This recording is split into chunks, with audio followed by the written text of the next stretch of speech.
teacher Bev and I have a story entitled Strong or Weak. Okay, let's start! One day, there was a proud tree in the forest.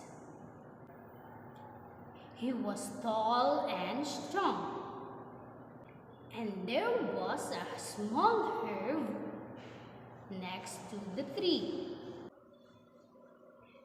The teak tree said, "I am very handsome and strong.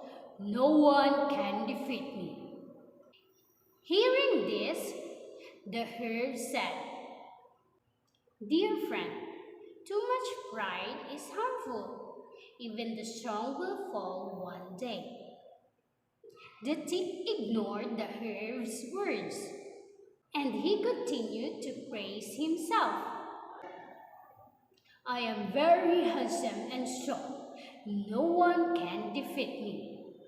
A strong wind blew.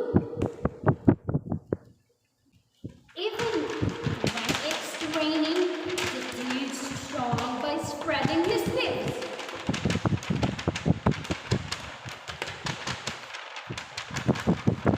At the same time, the herb bowed low.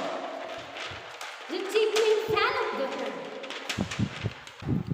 One day, there was a storm in the forest. The herb bowed low. As usual, the teak did not want to bow. The storm kept growing stronger. The teak could no longer bear it. He felt his strength giving way. He fell down. This was the end of the proud tree. When everything calmed down, the herb stood straight. He looked around and he saw the proud teak tree had fallen. This is the end of our story.